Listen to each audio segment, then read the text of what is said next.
ಸಾವಿರಾರು ತಲೆವರೆಗೂ ನನ್ನ ಸಂತತಿಯನ್ನು ಕಾಯುವ ದೇವಾ ನೀನೇ.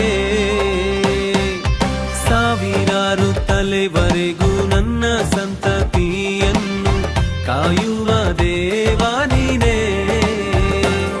ನಿಮ್ಮರೆ ಹೊಕ್ಕಿರುವ ನನ್ನ ಕುಟುಂಬವು ನಿಜವಾದ ಭಾಗ್ಯವಂತರು. ನಿಮ್ಮರೆ ಹೊಕ್ಕಿರುವ ನನ್ನ ಕುಟುಂಬವು ನಿಜವಾದ ಭಾಗ್ಯವಂತರು. ನಿನ್ನಾರಾಧಿಸುವ ನಾವೇ ಧನ್ಯರು, ನಿನ್ನ ಸೇವೆ ಮಾಡುವ ನಾವೇ ಧನ್ಯರು. ನಿನ್ನಾರಾಧಿಸುವ ನಾವೇ ಧನ್ಯರು, ನಿನ್ನ ಸೇವೆ ಮಾಡುವ ನಾವೇ ಧನ್ಯರು. ದೇವರ ಪರಿಶುದ್ಧವಾದ ನಾಮಕ್ಕೆ ಸ್ತೋತ್ರವಾಗಲಿ. ಮತ್ತೊಂದು ದಿನ ನಿಮ್ಮನ್ನು ಈ ಒಂದು ಅನುದಿನದ ಆಹಾರ ಎಂಬ ಕಾರ್ಯಕ್ರಮದಲ್ಲಿ ನಿಮ್ಮನ್ನು ಸಂಧಿಸೋದಕ್ಕೆ ನಾನು ತುಂಬಾ ಸಂತೋಷ ಪಡ್ತೇನೆ. ದೇವರು ಕೃಪೆಯಿಂದ ನಮ್ಮನ್ನು ಆತನು ಹೊಸ ದಿನವನ್ನು ಕೊಟ್ಟು, ಹೊಸ ದಿನ ಕೊಡೋದು ಮಾತ್ರವಲ್ಲದೆ ಹೊಸ ಕೃಪೆಯಿಂದ, ಹೊಸ ಆಶೀರ್ವಾದದಿಂದ ನಮ್ಮನ್ನು ಆತನು ನಡೆಸಿದ್ದಾನೆ. ಒಂದು ಹೊಸ ದಿನವಾದ್ರೆ ಹೊಸ ಒಂದು ಆಶೀರ್ವಾದ ನಮಗೆ ಅದನ್ನು ಕೊಡುವ ಆತನಾಗಿದ್ದಾನೆ. ನಾವು ಪ್ರತಿದಿನವೂ ನಾವು ನಂಬಿಕೆಯಲ್ಲಿ ನಡೆಯುವುದಾಗಿರಬೇಕು. ನಾವು ಈ ಒಂದು ದಿನದ ವಾಕ್ಯವನ್ನು ಓದಿಕೊಳ್ಳೋಣ. ಯೋಹನ ಬರೆಸುವಾರ್ತೆ ಅದರ 18ನೇ ಅಧ್ಯಾಯ 6ನೇ ವಚನದಿಂದ 10ನೇ ವಚನದವರೆಗೂ. ಆತನು ಅವರಿಗೆ ನಾನೇ ಅವನು ಎಂದು ಹೇಳಿದಾಗ ಅವರು ಹಿಂದಕ್ಕೆ ಸರಿದು ನೆಲದ ಮೇಲೆ ಬಿದ್ದರು. ಆತನು ಯಾರನ್ನು ಹುಡುಕುತ್ತೀರೆಂದು ತಿರುಗಿ ಅವರನ್ನು ಕೇಳಲು ಅವರು ನಜರೇತಿನ ಯೇಸುವನ್ನು ಹುಡುಕುತ್ತೇವೆ ಅಂದರು.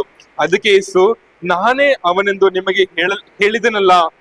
ನೀವು ನನ್ನನ್ನು ಹುಡುಕುವರಾದರೆ ಇವರು ಹೋಗಬಿಡಿರಿ ಅಂದನು.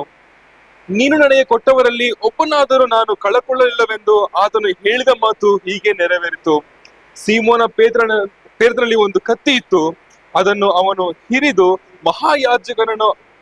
ಮಹಾಯಾಜಕನ ಆಳನ್ನು ಹೊಡೆದು ಅವನ ಬಲಗಿವಿಯನ್ನು ಕತ್ತರಿಸಿದನು. ನಾವು ಈ ಒಂದು ವಾಕ್ಯವನ್ನು ನಾವು ಧ್ಯಾನಿಸಿ ನೋಡೋಣ. ಒಂದು ನಿಮಿಷ ಕಾಲ ಧ್ಯಾನಿಸಿ ನಾವು ಪ್ರಾರ್ಥನೆ ಮಾಡಿಕೊಳ್ಳೋಣ. ಹಾಗೆ ಆತನು ಹೇಳ್ತಾನೆ, ನೀನು ಕೊಟ್ಟವರಲ್ಲಿ ಒಬ್ಬರನ್ನು ನಾನು ಕಳಕೊಳ್ಳಲಿಲ್ಲವೆಂದು. ಯಾರ್ಯಾರು ಅದನ್ನು ಹುಡುಕಿ ಬರ್ತಾರೋ ಆತನ್ನು ಕಳ್ಕೊಳ್ಳೋದಕ್ಕೆ ಆತನು ಇಷ್ಟಪಡೋದಿಲ್ಲ.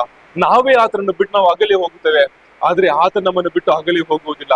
ಒಂದು ಕ್ಷಣವೂ ಆತನು ಬಿಡುವುದಿಲ್ಲ. ಒಂದು ತಂದೆ ಒಂದು ಮಕ್ಕಳನ್ನು ಯಾವ ರೀತಿ ಒಂದು ಕರ ಹಿಡಿದು ನಡೆಸುತ್ತಾರೋ ಅದೇ ರೀತಿ ಆತನು ನಡೆಸುವ ಆತನಾಗಿದ್ದಾನೆ. ನಮ್ಮ ಕಣ್ಣೀರಿನ ಸಮಯದಲ್ಲಿ, ನಮ್ಮ ಒಂದು ದುಃಖದ ಸಮಯದಲ್ಲಿ ನಾವು ಹೇಗೆ ತಂದೆಯ ಹತ್ರ ಹೋಗಿ ನಮ್ಮ ದುಃಖವನ್ನು ನಾವು ಹೇಳಿಕೊಳ್ಳುತ್ತೇವೋ ಅದೇ ರೀತಿ ನಾವು ಆತನ ಬಳಿ ನಾವು ಹೇಳಿಕೊಳ್ಳಬಹುದು. ಆತನು ಸಂತೈಸುವ ಆತನಾಗಿದ್ದಾನೆ.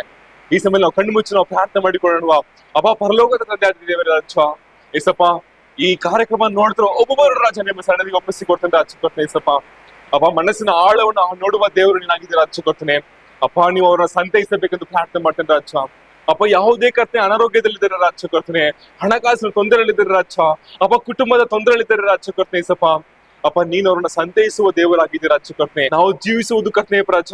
ಅಪ್ಪ ನಮ್ಮ ಚಿತ್ತವಲ್ಲ ರಾಜ್ಯಕರ್ತನೆ, ಅಪ್ಪ ನಿಮ್ಮ ಚಿತ್ತವಾಗಿದೆ ರಾಜ್ಯಕರ್ತನೆ ಏಸಪ್ಪ.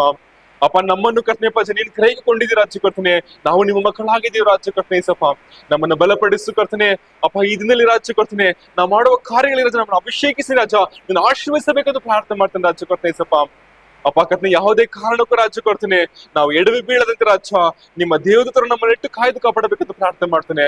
ಪ್ರಾರ್ಥನೆಗಳ ಸ್ತೋತ್ರ ಮಾಡ್ತೇನೆ ಯೇಸುವೆ ದೇವರೇ, ಆಮೇನ್. ದೇವರು ಈ ದಿನ ದೇವರ ದೂತರನ್ನು ಕಾವಲಿಟ್ಟು ನಿಮ್ಮನ್ನು ಆತನು ಕಾಪಾಡುವ ಆತನಾಗಿದ್ದಾನೆ. ದೇವರಿಗೆ ಸ್ತೋತ್ರವಾಗಲಿ, ಆಮೇನ್.